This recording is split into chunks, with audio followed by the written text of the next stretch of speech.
designing some of these support measures that I'm going to talk about today and some of that we put in place. This is an important day for Canada's workers. Look, we know the world's changing. We know that this decades-long process of our ever closer economic relationship between Canada and the United States has ended, and as a consequence of that, many of our strengths have become our vulnerabilities, particularly in those industries that are most tightly integrated with the United States. Headline, last year, 75% of our exports went to the U.S. 90%, 90% of our lumber exports went to the U.S. 90% of our aluminum exports went to the United States. 90% of our steel exports went there, all bound for a single market that has changed. Overall, for the Canadian economy, we estimate that U.S. tariffs and the uncertainty that they're creating will cost Canadians around 1.8% of GDP. That's about $50 billion lost from our economy, or the equivalent of $1,300 for every Canadian. And this is happening fast. It's a rupture, which means that our economic strategy needs to change dramatically and rapidly. And that change is in Budget 2025, our plan to confront these challenges and emerge even stronger, to move our economy from reliance to resilience, and to give ourselves far more than any foreign nation can ever take away. Le budget vise à bâtir un Canada fort en mettant l'accent sur ce que nous pouvons contrôler, c'est-à-dire bâtir ici, chez nous, afin de protéger les Canadiens et Canadiennes et de leur donner les moyens de réussir. Stimuler notre productivité pour assurer une prospérité durable. Transformer la façon dont le gouvernement travaille pour vous. Diversifier nos partenariats commerciaux à l'étranger afin de créer plus de possibilités et d'accroître notre indépendance. The core of the strategy in Budget 2025 is to unleash $1 trillion in total investments in Canada over the course of the next 5 years. That alone will increase our GDP by over 3.5%, or $3,500 for every Canadian worker, more than twice what's being taken from us. Now, to help get there, we must protect our workers and our industries who are most exposed to U.S. tariffs. That means in steel, aluminum, auto, and lumber sectors. Help them bridge to the future. Nous avons déjà pris des mesures décisives pour limiter les exportations d'acier étranger, devenir notre meilleur client en achetant canadien, permettre à nos industries stratégiques de se diversifier et de conquérir de nouveaux marchés, protéger nos travailleurs et nos industries qui sont touchés par les droits de douane américaines.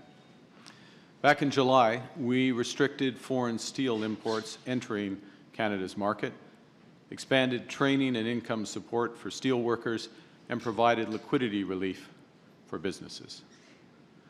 The government, for example, provided a $400 million loan to help Algoma Steel in Sault Ste. Marie to transition to a business model that's less reliant on the United States.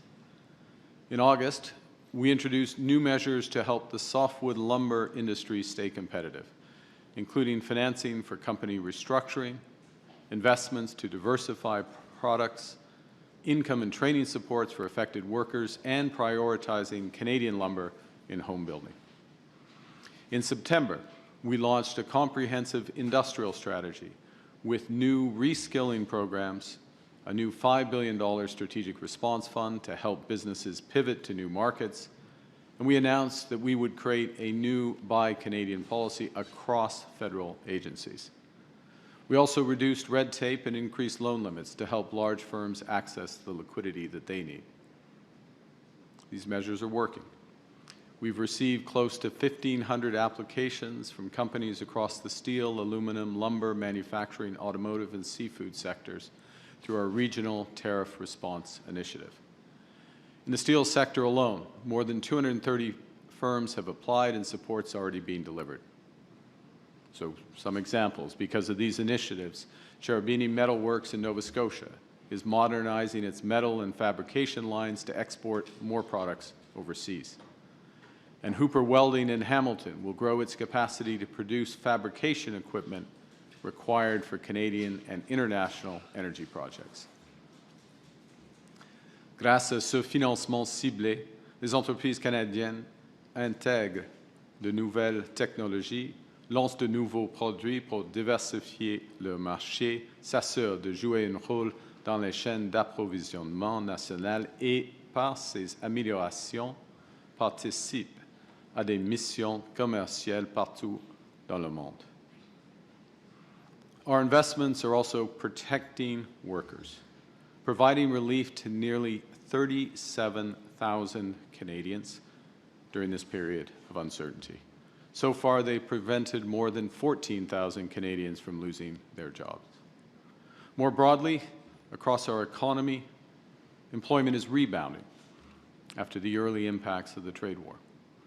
More than 120,000 total jobs have been created since March. What we're doing today is to reinforce that momentum with new strengthened measures to accelerate the transformation of the Canadian steel and lumber industries, to build strong domestic demand for their products, and to empower their workers and businesses to seize new markets at home and abroad. So these new measures focus on three core objectives. First, to further limit foreign steel imports so as to increase domestic demand for Canadian steel producers. Second, to make it easier to buy and build with Canadian steel and lumber. And third, to invest in workers and businesses so they have the tools and the resources that they need to drive this industrial transformation. So let me start with limiting foreign steel imports to ensure that our steel producers have a bigger share of our market. Doing so will unlock hundreds of millions of dollars in domestic demand for those producers. We will reduce tariff-free steel imports from non-free trade area partners from 50% of 2024 levels, as it is today, to 20% of those levels. This will open up more than $850 million in new domestic demand for Canadian steel. Second, we will reduce tariff-free steel imports from non-CUSMA free trade area partners from 100% of 2024 levels to 75% of those levels, unlocking more than $540 million in additional market access for our producers. We'll impose a global 25% tariff on targeted imported steel derivative products, such as wind towers, prefabricated buildings, fasteners, and wires, to grow demand for Canadian-made steel. Those products as a whole represent about a $10 billion market. And we will toughen our broader compliance measures to prevent foreign steel dumping. To do so, the Canadian Border Service Agency will be equipped with a dedicated steel compliance team, enhanced detection of false declarations, and expanded online reporting tools. Our temporary horizontal remission of Canadian tariffs on imports has helped Canadian businesses deal with the early impacts of those tariffs. However, over the longer term, such broad remissions would only hurt Canada's steel sector. So to move away from relying on imported steel and to give Canadian companies time to adjust their supply chains to use Canadian steel, those temporary remission measures will end on January 31st, 2026, for steel used in Canada for manufacturing, food and beverage packaging, and agricultural production. Now, the second broad way to drive transformation of our strategic industries is by becoming our own best customer. So we'll build big with Canadian suppliers, investing in roads, bridges, homes, and community centers. A bit later this year, we'll implement that Buy Canadian policy, which will ensure that Canadian materials, including steel and lumber, are prioritized in all contracts over $25 million, and that this applies across federal grants and contribution programs, especially those in infrastructure. To maximize the use of Canadian softwood lumber in housing and infrastructure, we will prioritize shovel-ready, multi-year projects that can begin in the next 12 months using, of course, Canadian wood. With a funding allocation of roughly $700 million next year, Build Canada Homes, our new federal home building agency, this alone will create $70 to $140 million of new demand for Canadian wood products and attract private and provincial capital to multiply that impact. In order to build on that, I'm announcing today that we will make it more affordable to transport Canadian steel and lumber across this country by cutting freight rates for transporting steel and lumber interprovincially by 50%. We'll do that through funding directly Canadian National and Canadian Pacific Kansas City Railways. And finally, we will increase protections for Canadian steel and lumber workers and those businesses so they can adapt and seize new opportunities. We'll help employers retain workers by expanding our earlier supports and enhancing our work-sharing programs, increasing income replacement ratios, income replacement benefits from 55% to 70%. We will also provide an additional $500 million to the Business Development Bank of Canada's Softwood Lumber Guarantee Program to ensure that companies have the financing and the credit support that they need to maintain and restructure their operations during this period of transformation. And similarly, we will deploy $500 million in funding under the Large Enterprise Tariff Loan Facility, specifically for softwood lumber firms, the larger ones facing liquidity pressures. We'll make it easier for the forestry sector to access federal support by establishing a single window for applications, a one-stop shop to help companies navigate our broad suite of support programs. And lastly, we will launch a Canadian Forest Sector Transformation Task Force that seeks input and recommendations from provinces, territories, and industry on how to seize new opportunities in softwood lumber and create new growth in the sector. Ces mesures de soutien, jumelées à celles mises en place plus tôt cette année, permettront aux producteurs d'acier canadiens et de bois d'œuvre canadiens de bénéficier d'un accès au marché intérieur représentant des centaines de millions de dollars. En effet, c'est plus de milliards de dollars. Elles créeront de nouvelles possibilités pour les travailleurs à mesure que la demande intérieure augmentera et offriront aux entreprises le soutien dont elles ont besoin pour s'adapter au contexte mondial en pleine évolution.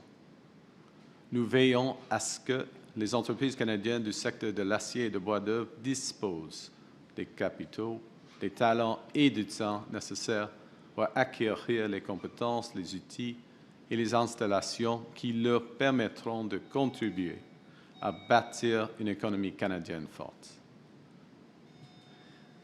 The hundreds of billions of dollars of infrastructure and housing investments that Budget 2025 will unleash will create significant demand for Canadian steel and lumber, as will our new trade and investment partnerships around the world. Last week, I was in Abu Dhabi, where the UAE announced their decision to invest $70 billion in Canada. In Johannesburg, for the G20, we launched discussions towards a Canada-South Africa Foreign Investment Promotion and Partnership Agreement that will deepen investment between our two nations. And we agreed to launch comprehensive free trade talks with India, the world's fifth largest economy. Nous avons entamé des négociations commerciales avec EAU et les Philippines et la Thaïlande, et nous travaillons à la finalisation de notre accord avec l'ANAS. Cela s'ajoute aux accords que notre gouvernement a déjà conclus avec l'Indonésie, l'Équateur, l'Union européenne et l'Allemagne. Les pays du monde entier souhaitent investir au Canada et bâtir avec nous. nous réalisons les investissements stratégiques nécessaires pour que nous puissions produire et exporter plus de ce dont le monde a besoin, notamment de l'acier canadien et de bois d'œuvre canadien. The Canadian steel and lumber industries will always be at the heart of Canada's competitiveness, our security, and our strength. These are sectors that reflect our country's character, resilient and forward-looking, with a history of reinventing themselves at pivotal moments. Et à ce moment charnière de notre histoire, le Canada passe de la dépendance à la résilience. Nous pouvons nous donner bien plus que ce que n'importe quel gouvernement étranger ne pourra jamais nous enlever. Nous bâtissons une seule économie canadienne au lieu de 13. Nous bâtissons ensemble des projets d'intérêt national. Nous réalisons des investissements sans précédent dans notre défense et notre sécurité et nous diversifions nos relations commerciales. We'll build Canada strong with the workers and the resources that build our community strong. Canadian workers, Canadian steel and lumber. With them, we'll build Hamilton strong, Sault Ste. Marie strong, Saguenay fort, Miramichi fort, pour Canada fort, Canada strong. Thank you. Merci. I look forward to your questions. Thank you, Prime Minister. We're now going to begin the question portion of the press conference. We've got about 20 minutes for question. Première question, Catherine. Good afternoon, Prime Minister. Kate McKenna with CBC News. How do you explain to your caucus, particularly caucus members who might be quite hesitant, that your government is going to be working with the government of Alberta potentially towards a pipeline deal? Well, the first thing is I'm blessed to be a member of a fantastic caucus, a caucus that represents every province in this country, caucus members from the north, the largest women's caucus in Canadian history, the largest Indigenous caucus. So we have a diverse caucus in all respects, and we enjoy a very open and engaged dialogue. And I will say specifically to today's announcement, not tomorrow's announcement, I'll say specifically to today's announcement, that our caucus members in Hamilton, in Sault Ste. Marie, in Quebec, in BC, across this country, in Atlantic Canada, New Brunswick, those caucus members have a very good sense of what's going on in the steel industry, in the forest products industry, and they've helped shape this package, as have members of industry, unions, and others. With respect to tomorrow's announcement, tomorrow's intended announcement with Alberta, the Memorandum of Understanding, it is about much more than one thing. It is, and fundamentally, it's about building this economy.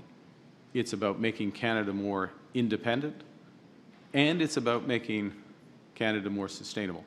So I would suggest that we wait until the full announcement is made tomorrow, so you can see it in the round. En français, en ce qui concerne le caucus, j'ai eu la chance d'avoir un caucus très divers, un caucus avec des membres dans chaque province au nord du Canada, le plus grand caucus des femmes dans l'histoire du Canada, le plus grand caucus des peuples autochtones dans l'histoire du Canada. C'est un caucus ouvert avec des bonnes discussions et un caucus, des membres du caucus à travers le pays de Colombie-Britannique, à Nouvelle-Écosse, y compris Québec, en forment cette annonce aujourd'hui. Cette annonce aujourd'hui parce qu'ils savent, ils et elles savent la situation dans le secteur de l'acier et de bois d'œuvre.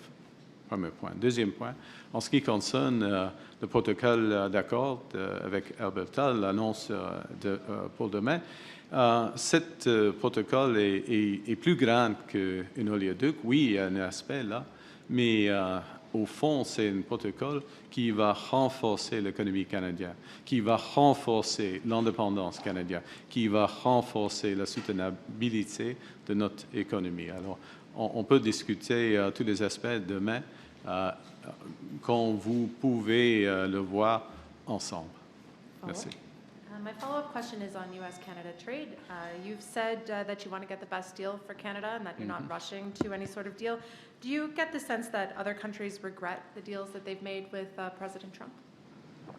It's a question for them. Look, I think this is what I'll say about other countries. Every country wants to do a deal with Canada. Or if they have a relationship with Canada, they want to deepen that relationship with Canada. And this is a real opportunity for us.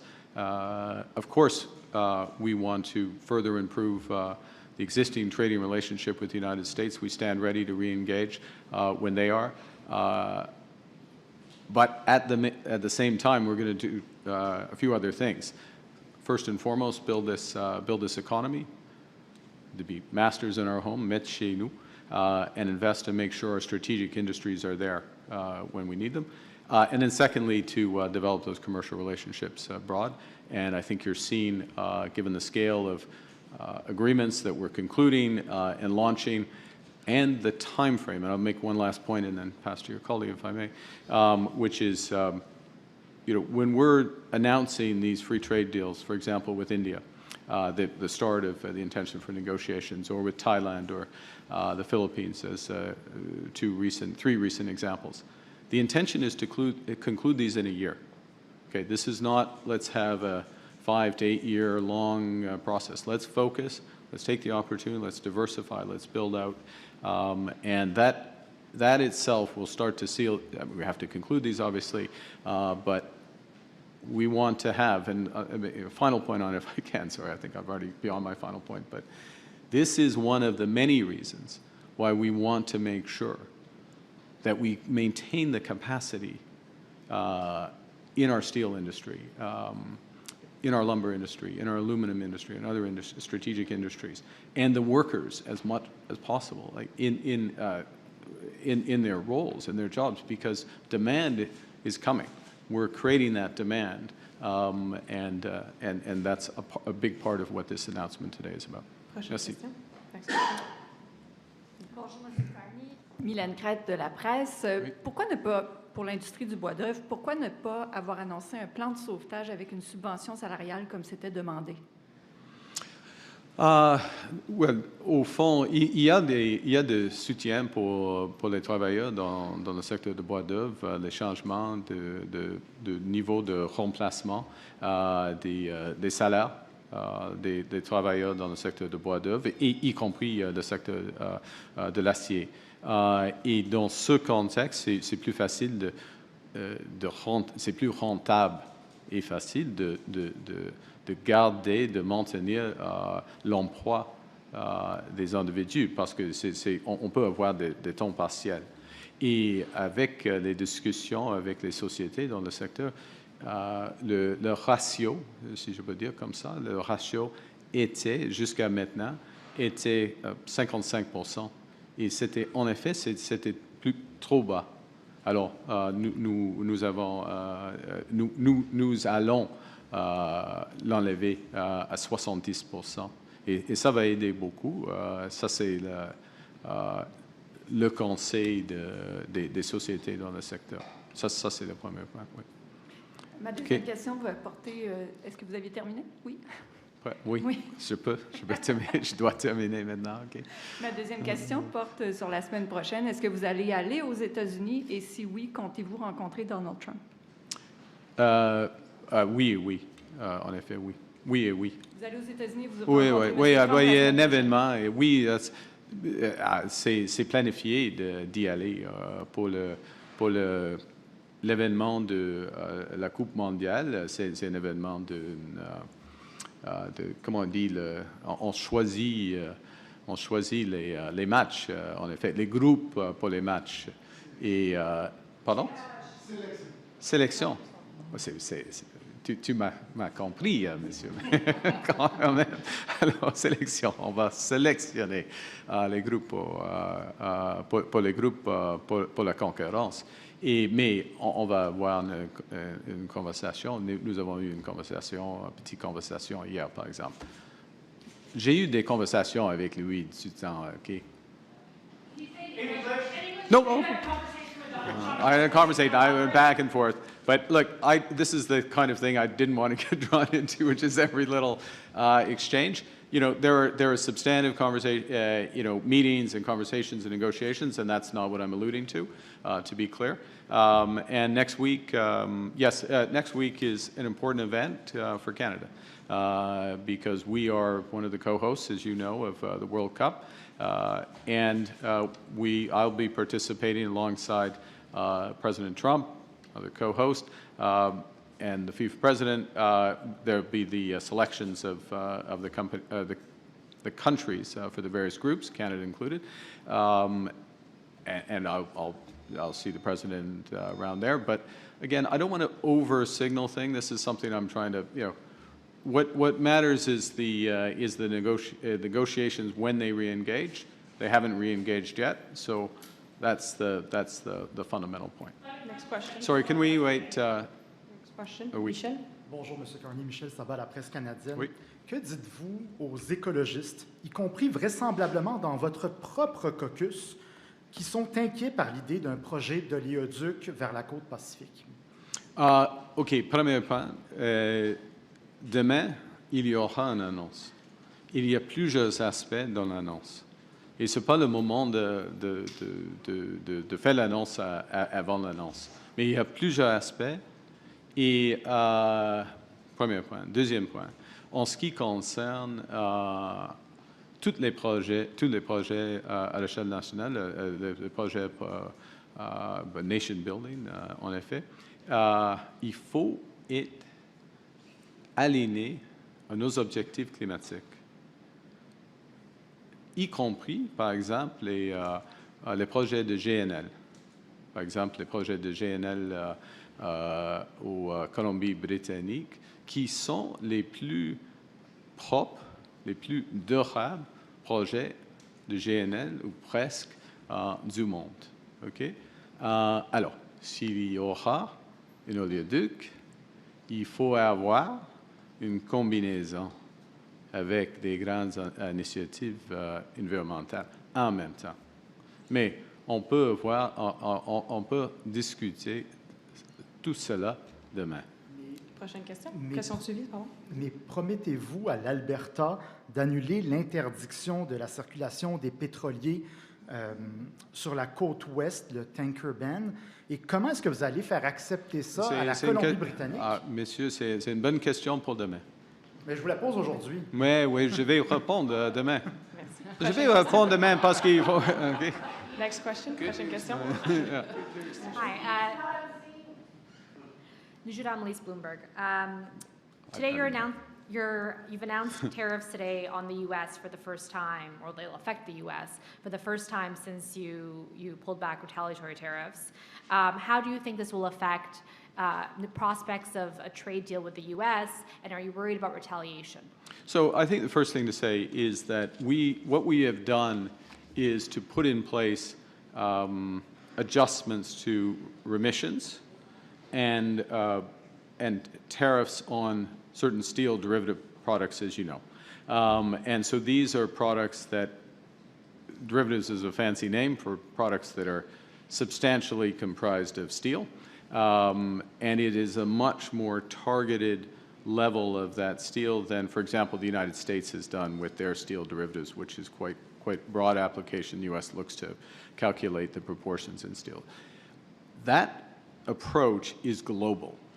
It's global. It's not targeted at the U.S., okay? So that's the first thing that's very important. So it's a global approach which is creating some space for Canadian steel producers to fill in, first point. Second point, with respect to the changes we're making in tariffs, so for non-free trade countries, going from 50% to 20%, the sort of tariff rate quota, this is Bloomberg, so I can talk like that, right? And for free trade countries, going from 100 to 75%, the U.S. is not included in that. So there's no change in the tariff for the U.S. or for Mexico in that regard. So I think that answers the question. On ending the remission, I'm wondering why you chose January 31st, and is this an attempt to add pressure to the U.S.? No. Or is it an acknowledgement that you're not going to get a deal? I'm going to reinforce. It is a global approach. It is a global approach, And what it is, January 31st, is a judgment based on our working with companies that use these products and the time in which it can take Canadian companies to ramp up and fulfill that demand. So you don't do it overnight because people have certain relationships, certain contracts as a consequence of that. But you also don't do it a year from now, or else it doesn't have any benefit for the Canadian industry. I mean, this is, it's $10 billion of market share that potentially, or of demand, the steel proportion of that potentially can be captured. So that's the timing is based on the adjustment timetable. There's no signal. There's no signal to any country in the world. It's just there's a signal to Canadian buyers of steel and Canadian producers of steel that there's an opportunity. Yeah. Next question. Prochaine question. Hello, Paul Dutch, Global News. When it comes to lowering import quotas for foreign steel imports, are you concerned about any potential retaliation from countries like China? Well, look, we have we've re-engaged with China. And in a very positive way, and the starting of a broader discussion of, amongst other things, our broader trading relationship. There's this sector, there's clean energy sector, there's a series of important issues on the agricultural side, the seafood side, there's opportunities for Canada on the lumber side, et cetera, et cetera. And so those discussions will continue, and it's part of a broader relationship. But look, if you look at what's happening in the world, given the changes, the fundamental changes in tariff policy, you see a number of jurisdictions starting to make adjustments because of the reallocation of capacity. I'll just refer to the European Union currently has proposals around restricting free trade partners to 50% or 48% to be precise, of their previous levels. So, Follow-up? And to clarify, when you go to the U.S. next week, apart from the FIFA draw, will you be looking to officially restart trade talks with the U.S. again? Look, it's, again, I don't want to over-dramatize it, so I will repeat that we are ready to re-engage on those talks when the United States wants to re-engage. Nous sommes prêts de recommencer les discussions avec les Américains en ce qui concerne des secteurs stratégiques quand les Américains sont prêts. Next question. It's Annie Bergeron-Oliver with CTV National News. Yep. I'm just wondering if Canadians should interpret today's announcements as a concession that there's no deal in the near future for the steel and lumber sectors. You should interpret the announcement that this government will do whatever it takes to protect our sectors, and not just protect them, but to help them reposition for the new global economy, and help them be in a position to build this great country. And we need these sectors to build this country. We're going to build this country at a scale and at a pace, and we need the strong sectors. So we're positioning, this is part of positioning the sector for that. You mentioned in French that you had a conversation with Donald Trump over the last 24 hours. Yeah. Can you elaborate on that, please? And also, when you go to Washington next week, will you bring up with him the pain that our sectors are currently facing and talk about re-engaging? I'll bring up with him what I bring up with him when I see him. These are points I do make to him. My exchange with the president yesterday was not newsworthy. So it wasn't about... I just responded to a question, wasn't newsworthy. How's that? Next question. I think that's for us to decide, though. Thank you. Yeah. Next question. Bonjour, Bonjour. Andréane de Radio-Canada. Pourquoi ne pas avoir consulté votre caucus de la Colombie-Britannique avant de conclure l'entente avec l'Alberta? Comme j'ai dit il y a quelques minutes, nous avons un processus de caucus très ouvert, beaucoup de discussions. Je suis à l'heure avec les enjeux au Colombie-Britannique. J'ai plusieurs conversations avec eux. J'étais là il y a 10 jours, je crois, pour quelques jours en Colombie-Britannique, par exemple. Alors, il faut, nous sommes le gouvernement, il faut décider. Question suivie. Comment comptez-vous garder la cohésion au sein de votre caucus sur cet enjeu-là? OK. Je crois que j'ai déjà répondu à cette question, alors, mais je peux répéter. Nous avons une caucus ouverte, diverse, solide, avec une très bonne échange des idées, des politiques, des inquiétudes, des enjeux. Et comme j'ai dit, par exemple, pour cette annonce aujourd'hui, c'est bien informé par quelques membres de notre caucus. We'll have time for one last question. Dernière question. Catherine? Hi, this is Catherine with the Canadian Press. Speaking about today's announcement, I'm wondering if you can share why these measures were not included in the federal budget and if the tariff quotas announced in July didn't go far enough. Well, I think what we've seen, let me start with the second bit of that, which is that the adjustments, for example, there's been additional tariff measures that have been put on by other countries, for example, the United States with respect to steel derivatives. That process has come into force and has broadened, so that has had knock-on impacts on the sector. So that's one big reason, and in fact, that would almost be a sufficient reason to justify, plus the additional U.S. tariffs on lumber. So you have those aspects, and then, as I alluded to in one of the earlier answers, you see knock-on effects of what's happening in the U.S. and elsewhere on tariff measures that other countries are taking, or jurisdictions in this case. The European Union would be one example. So all of that sort of comes back onto Canada. First, that's the first, and that kind of enough. Secondly, you learn things as we have facilities in place, the ease with which companies are able to pull down the money, draw down the money, the terms. So we should always be looking at that, learning, adjusting, and that's part of what we've done. Some of this is simplification as well, but I think as well is that pulling that together, informed by discussions with industry. For example, Mr. Bedard is here, but also other members of the Canadian Steel Producers Association, discussing with those CEOs about what's going on in their companies, what would make a difference to them. And so we craft something that keeps the market as fluid as possible, as much efficiency as possible, but also makes the biggest impact. And so that's the consequence of that. And, you know, the government is not going to produce a budget and then, you know, take the next year off. We're going to continue to move. Last follow-up, Catherine. Thank you. And you're promising to subsidize interprovincial rail costs for steel and lumber. But what about the north, where there are no railroads and much of the building materials sail by boat? I'm wondering if the government is committed to extending the same subsidy to those territories where construction costs are exponentially higher. Well, first off, thank you for asking a question about the territories. This is an issue. The short answer is that the rail subsidy, the 50% cut in the rail costs, is I mean, it theoretically would extend to the north, but practically doesn't because, as you just said, and we have issues with transport. There's lots of issues with transport costs for the north, and one of the things that we're doing is looking at where are the biggest areas where we can reduce. And we made an announcement 10 days ago on the major projects, and part of that, and I'll finish with this, on the Iqaluit Hydro.